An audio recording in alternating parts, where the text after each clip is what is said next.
وعلى آله وأصحابه وأتباعه أجمعين أما بعد سورة فاتحة الكتاب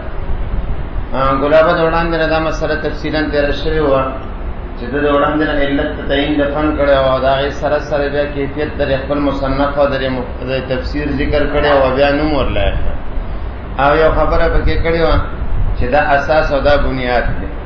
او بیا په دې کې به هغه څوک ګوتې وهلی شي تفسیر کی چې هغه فائق شي په دې نور فنون ادبیه نو بظاهر یو سوال لکه یو طرف ته د اساس وي بل طرف ته د موقوف وای نو جواب به اعتبار د ذات سره خو د اساس او بنیاد دی کنه خو په اعتبار د معرفت د سره متأخرین او حوالی سره بیا موقوف ته په دې نور چا باندې فنون باندې لہذا دور نشي سورۃ فاتحه الکتاب درستو ماشاءالله سورۃ فاتحه را روانه ده الحمدلله رب العالمین د دې جنب آغاز کیږي نو دې دوران جنو سورۃ فاتحه الکتاب سورۃ د فاتحه د کتاب یعنی ما سیاتی سورۃ فاتحه الکتاب درستو چر روان دي د سورۃ د فاتحه الکتاب حاصل ته یو درې لفظونه دي یو پکې دار سورۃ لفظ دی او بل پکې د فاتحه لفظ دی او بل پکې د کتاب لفظ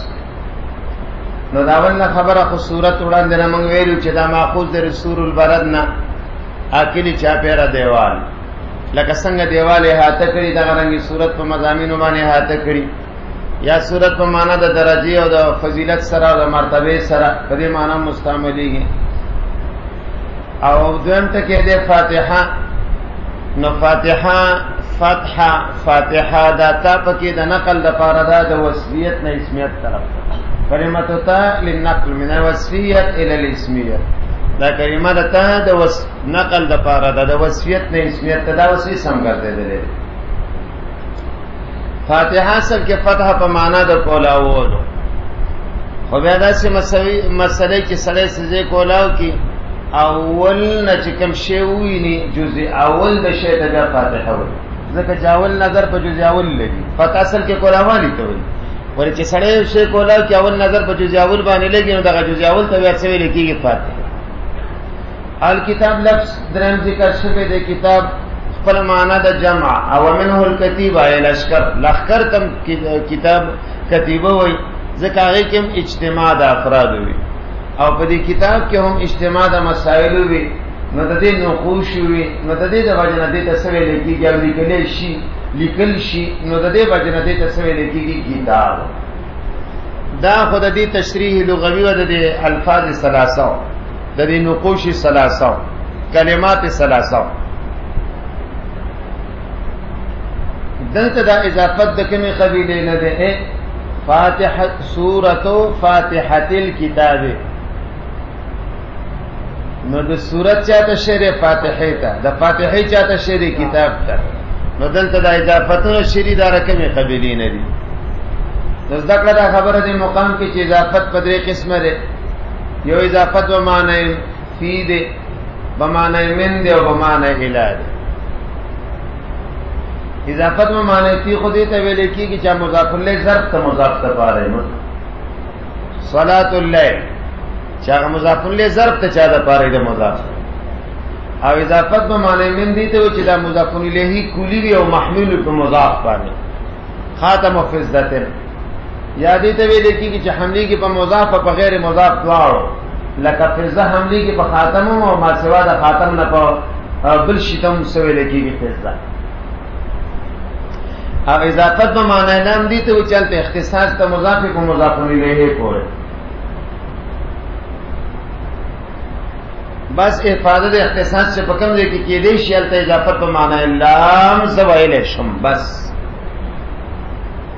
آمدن بر سره مطلب دلته کې ګوره سورۃ فاتحه نو دا فاتحه ظرف نه لري چا د پاره د سورۃ د پاره رضی اضافت به معنی فعل شم ویل او سورۃ فاتحه دا فاتحه محمول نه د پری سورۃ باندې نو زسم نشم ویل چې دا په معنی من دي دا خدا سکولی نه چې محمول له په سورۃ او اضافت به معنی لام بین سورۃ فاتحه دا سورۃ د فاتحه سورۃ د فاتحه دا دال چې کوم ته کې ذکر راځي ته اضافت دا غرنګ د فاتحه دی کتاب ته وره د فاتحې دی کتاب ته اضافت په معنی فیم نه ده، اضافت په معنی منم نه ده، او دا کم اضافتم نه ده، دا کم اضافتم نه ده، نو په معنی لام ده، نو په معنی فی نه ده، په معنی من نه ده، نو په کومه معنا ده؟ په معنی لام ده. د دې دواړو ځینو کې دا اضافت شوه ده، او دا اضافت په معنی لام. وتسمى القرآن، دا مسمى کول شي په چا سره؟ مسمى کول شي القرآن په قرآن سره. دا فاتحه مولانا زده دا خبره دې مقام کې چې د دې فاتحې سره سوال لسنمونه دي او داغه تذکرہ کیږي. یو ورته فاتحه الکتاب وای، دویم ورته القرآن وای، دریم ورته اساس القرآن وای، د دې سره سورۃ الکنز وای، سورہ وافیہ، سورہ کافیہ، سورہ حمد، سورہ شکر،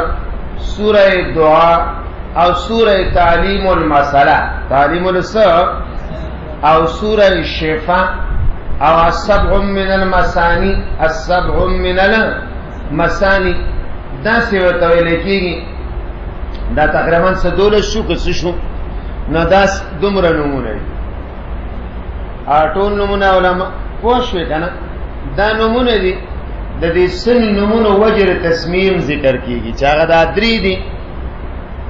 څو نمونه ذکر کیږي؟ بل نورم شته. به هر حال د څو وجوه تسمیه ذکر کړي دي، د څو وجوه تسمیه هم ذکر کړي دي. نو په هغه کې اولنې هغه سوره فاتحه او القرآن او اساس د دې څه ذکر کړي وجوه د تسمیه. نو فرمایي سورۃ فاتحه الكتاب او دې ته القرآن هم ویل انها ذکر دا سورۃ څه شی ده؟ دا مفتتح ده، دا اسم مفعول یا اسم مکان ده یا مصدر میمی ده. افتتحته، غلبته زد ده، غلبته څه شی ده؟ اغا زد ده.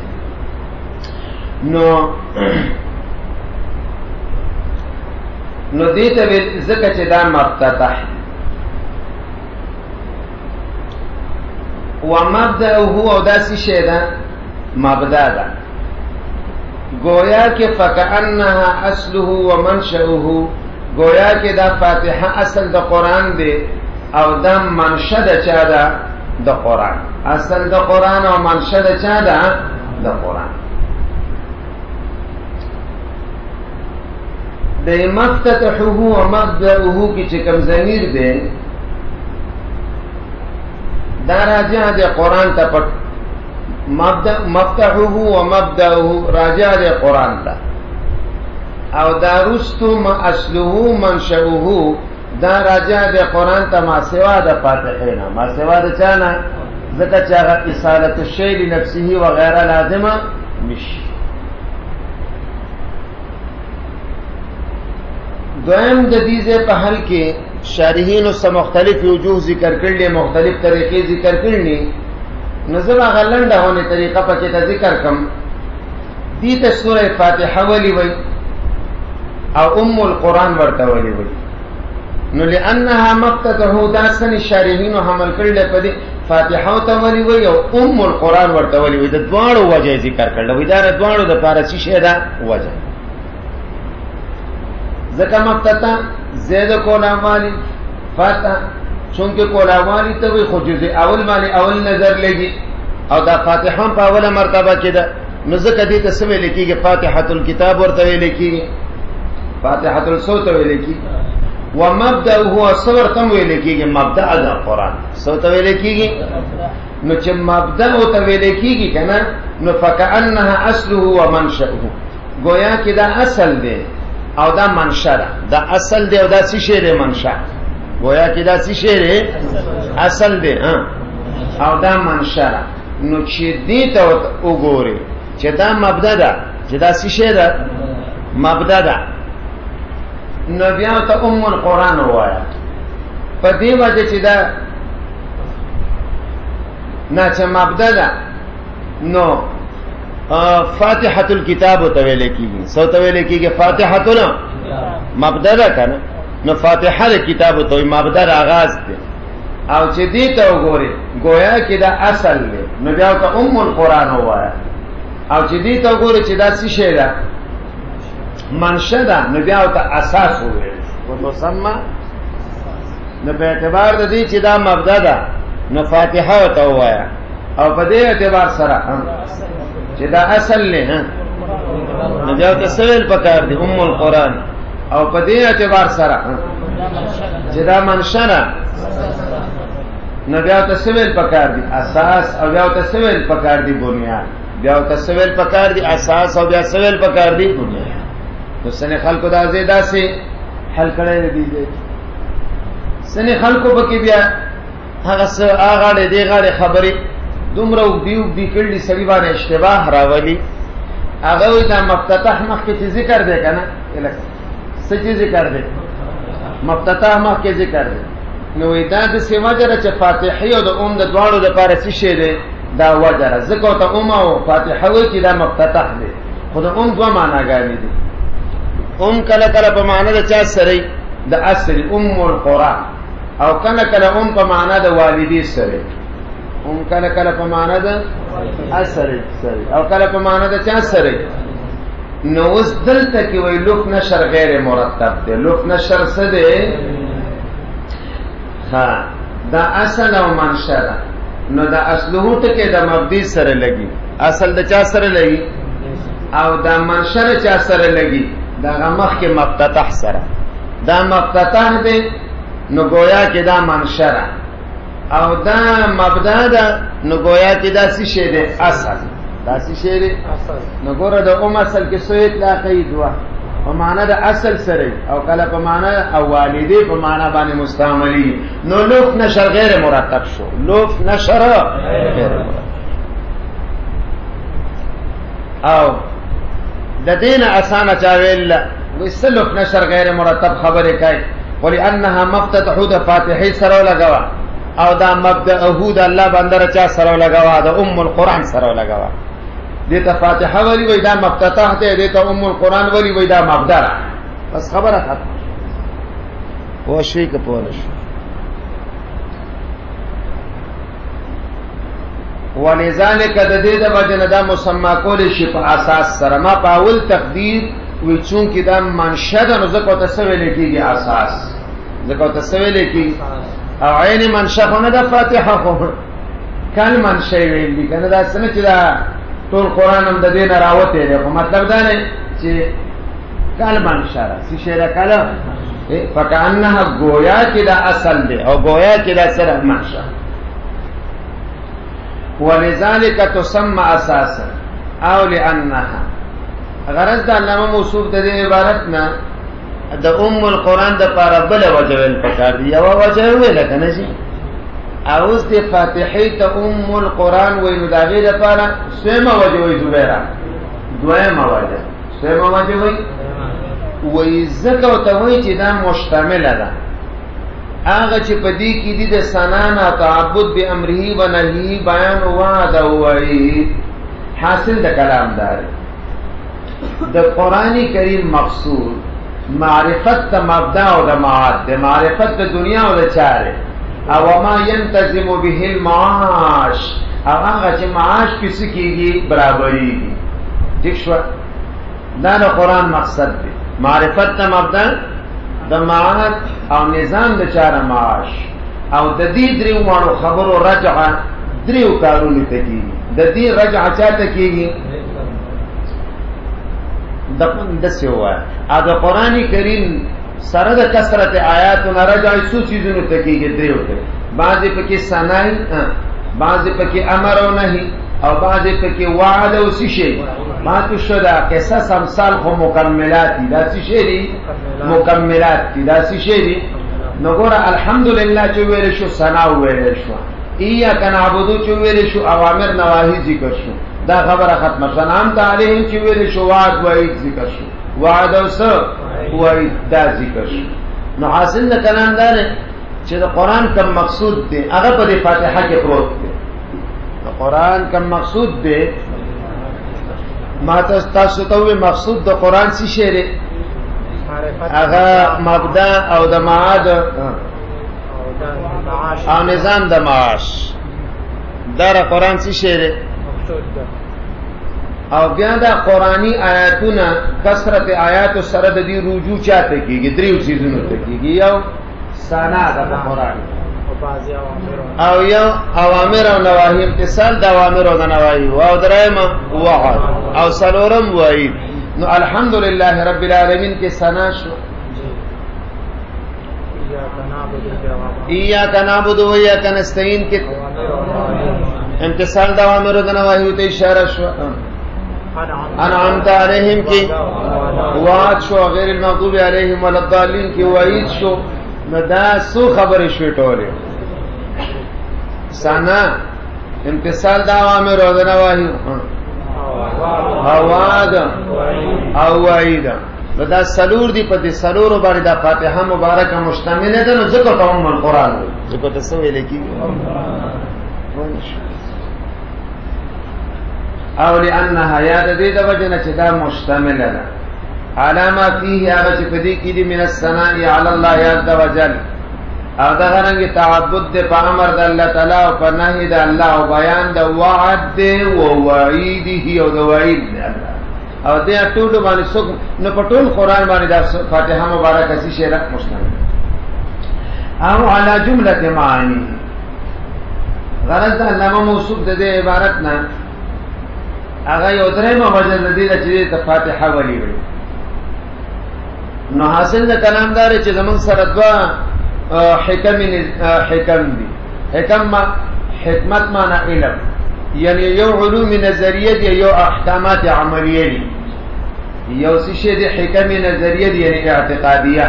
او دیم زمون سره احکام عملیه دي دیم زمون سره څه دي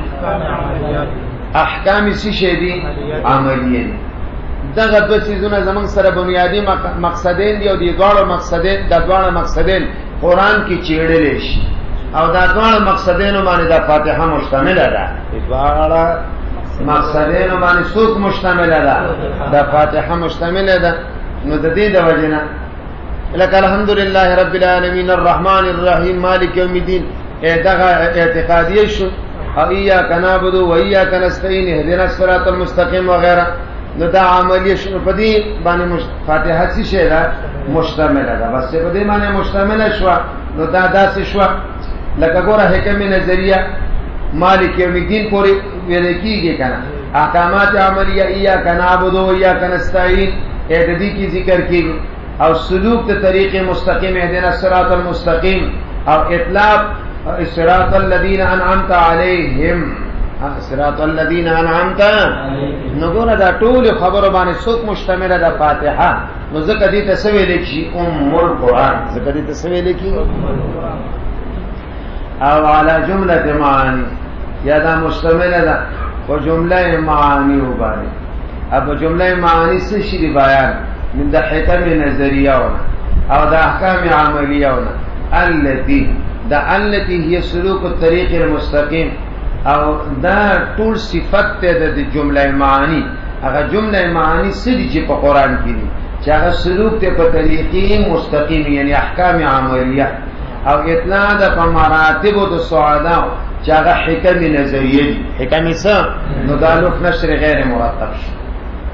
او منازل د اشقیاء غیر المغضوب تاسو پوه شئ کنه مراتب د سعاده او منازل د چا د اشقیاء په دې باندې څوک مشتمل ده فاتحه ٹھیک شو جی کنا حکم نظریہ الحمدللہ رب العالمین تر مالک یوم الدین او احکام عملیہ ایاک نعبد و ایاک مراتب د سعاده او صراط الذین انعمت علیہم او منازل د اشقیاء او غیر المغضوب علیہم په دې څوک مشتمل ده الاجتماع داوش وسورة الكنز ادا نو دا راته وای چې دا اساس ورته ولي وای ځکه دا منشأ دا راته وای چې فاتحه ته ولي وای ځکه مفتتحه وغیرہ دا صحیح خبره شو ام القرآن ورته ولي وای ځکه چې دا مبدا دا اصل ټیک شو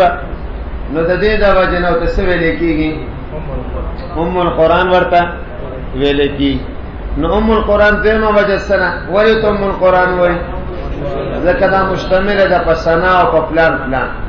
درېمه وجه ام القرآن ورته ولی ویل کېږي قرآن کې حکم نظریه دي اعتقادیه او احکام عملیه دا په دواړو باندې سره سورۃ الکنز ورته وایي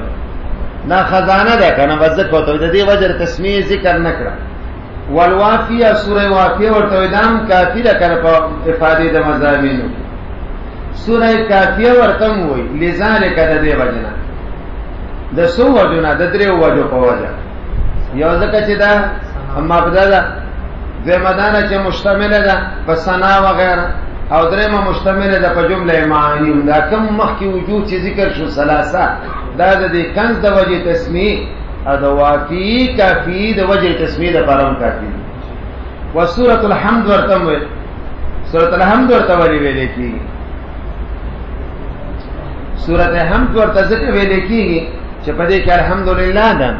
سورۃ شکر ورته ویل کیږي ځکه حمد او د شکر منځ کې بلک فرق رستو وراشي الله چون کې مونږ ته نعمتونه راکړي نو دا هم دا شکر هم دی شکر مقابله ده چا کې نعمت سورہ دعا ورته ویل کېږي ځکه دې کې دعا ده کړه اهدنا الصراط المستقیم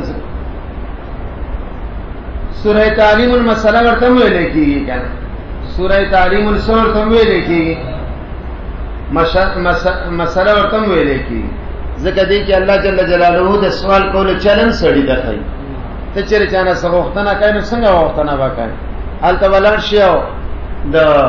برتنه او په کم 3 بجې او ټوپۍ په زیړی مازیګری کې نه شونډې ولې سری کړی الته و چرا کوي ولې سروپه دسه بابا ا دې بوسکی کپڑے بده اغوسته تیرهداري سپلای ایو پنسا برا یو کاته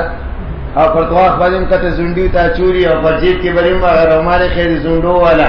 هغه وردا سي خیال ته ولر شي هغه موبایل باندې په یو لاس کې نیولې بلکې بل ټچ موبایل نیولې او ته لا کوي ولې سروپه داسې وای او کتاب وخته ګاډوړ اول ته کې ولار شي ګاډوړ وتلار شي ګیره بدیم بابره دړجنه وای وختو کې بدیم جوړی پرتی او الته کې ولار شي او بیا با داسې یو نه دي چې سینه درا وخت کې بس داسې ټیټ بازه او الته کې ولار شي بیا وته یي پتا بشي په خدای بشي او پتا بشي بزما د ضرورت ته الله کواړې ویږي اجزان دي غریبانان دي ګره کې بغوتی وای نو دا انداز د دې او کپڑے بدلې کې ونی شلې دي کنه سره تړې دي پرانستی وال تلاش نو دا یو طریقه ده تاسو پیږئ نو دغه رنګه مسله دلته کې ونده چې اول نه الحمدلله رب العالمین نو اول بس سره صفت د الله تعالی بیا به ډېر رحم کون کې مهربان یا مونږ خو جیم تاسو غلامان یو سمالر راتوخه استاسو عبادت کو استاسو غلامان سمالر راتوخه بیکار لار نه مو ساته ما د خپل مرګرو سره ټچ کوي د ستاسو دشمنانو سره نه يهودو نصارا سره نه نو ته جمله شریکانه سوال کوي ته ولات شي ات پدا سي جوړ کې بیا وته جی په دې ټول ذل پېښور کې استاسو په شان کس یو مور راوړی نه دي استاسو څخه ډېر مشهور او معروف نه او استاسو سنا زما قدرت نشته چې په دې کمزوري جب استاسو سناګانې وایو او بیا وته چې دا ټوله خبرو کی تاسو ډیرو مزدورانو زما په شان عاجزان غریبانان نو غیر تاسو ډیری ورکړي کړي تاسو زما امید دې چې مال هم سره کړ به ته جی یو خبره ده مانم سره کړ را نه کړ خو زه ګور استاسو تابعداري نیمه شپه ټلیفون کولای یا کنه وره یعنی است تابعداري مستار دا خپل بیا ورته جی ته کې انسانانو چې څوک نیکان خلک دغه دشمنان هم ډیری وګوره ما شمار کې خپل هغه دوستان او احباب په حلقه کې ما استاسو چې کم دشمنان دي ورای کې ما چې تشمار نه کزا خلکو کې ګوره نه یم ټیک شو نه بیا به ته یو لس روپۍ خوراکه نو بیا بدله پیسې ده نو والله الحمدلله رب العالمین الرحمن الرحیم مالک یوم الدین ایاک نعبد و ایاک نستعین بیا به ته اهدنا الصراط المستقیم صراط الله لا راتوخه سملر لاندې ګوره عبدالرحیم لکه وایي تعالی پر سوال چل درځي خدا مونږ نه کوو اسه تاسو ته خایم دا تاسو بیا متممان کې بیا دې سوالونه کوم پوښوي نو دې ته سوي تعلیم المساله ذکر دي کې د مسالې د سوال چل دی لاجتماعها علیها ذکر د فاتحه مشتمله ده علیها پدې بس شي باندې مشتمله ده په حمد باندې مشتمله ده شکر باندې مشتمله ده په دعا مشتمله ده او په تعلیم المساله والصلاة او دې ته سم ویل کېږي سورۃ الصلاۃ تم ویل کېږي لوجوب قراءتها د وجد وجوب د قراءت د دینه ځکه دا واجب ده یا مستحب ده دا واجب ده یا مستحب ده نو دا چون کی شافعی مسلک دی نو اختلاف ته اشاره کوي کنه د پنځ باندې خوشی شه ده هغه خو فرض او فرض واجب دی یو شی ته وي دا واجب ده عند الشوافع او یا واجب نه ده استحبابها خدا زمن په نسبانه په دې دغه کې خوشی شه ده کنه فرض نه ده خو واجب په اول کې ده نو دا استحباب ناقص وي د رکعتینو اخرت دا دو رکعات اخیرنی نه دي ته لفظ شامل کړي ورشي نو د وجد وجوب د قراءت ته دینه او استحباب هدايا د وجد استحباب د دینه رکعتینو اخر د فرضونه د امام ابو حنیفه رحمه الله پرېزداوس د علم حدیث مسله د سره تعلق نشته چې رفاعي شریعه حیثیت سره نو هغه دلته کې دا خبره مطلوبه نه ده دلته صرف دا نه چې سورۃ الصلاۃ ته وي بس ځکه دا واجب ده یا مستحب سورۃ شافیه ورته ویل کی او سورۃ شفاء ځکه رسول الله فرمایي هي شفاء لكل داء دا شفاء ده د هر مرض لپاره سبع المثانی ورته ویل کی سبع المثانی دا ورته ځکه وي سبا ورته ځکه وي چې دا و آیاتونه دي بل اتفاق دا و آیاتونه دي بل اتفاق ودي مولانا دا سه مسله ده چې د نور علماء په نس بسم الله ځان له آیات ناغه یو آیات شو الحمدلله رب العالمین دو شو او رحمان رحیم راځو پس غیر المغضوب علیهم ولا الضالین وشو نو دې ته سبعو وو ته ذکر سن خلق وای چې نه بسم الله الرحمن الرحیم شوافیو کې داسې خلق دي چې بسم الله جزء من الآیات تورست براشي په قول د ام سلمہ رضی الله تعالی عنها کې ام سلمہ رضی الله تعالی عنها آیه کې دي چې رسول الله بسم الله الرحمن الرحیم الحمدلله رب العالمین اینه پته لګی دا جزء من الآیات نو بسم الله سره د فاتحه نه جزء من الآیات شو انعمت علیهم باندې وقف شو نو بیا وجود شو بیا سو جوړیږي هو او عند الاحناف بسم الله الرحمن الرحیم دا د سوره فاتحه جزء نه ده دا ورستو که خیر راشي نو غیر الحمدلله شروع کوي نو چې د الحمدلله شروع کړه انعمت علیهم کې بیا وقف پکار دی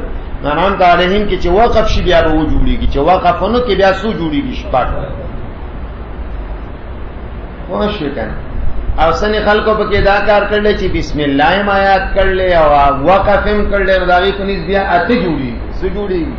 بدل ته اتفاقا وایي یعنی د جمهور په نس اگر که بعض علماء کرام دي کسی شیم کړل اختلاف او اکثر علماء کرام هم دا وایي چې ودی وسوق بسم الله مستقل آیات بولی نبی نام تعالیهم باندې وقف نه کوي سوق نه بولی نو نام تعالیهم باندې څه کوي وقف کوي نو دې ته ځکه سوي سبع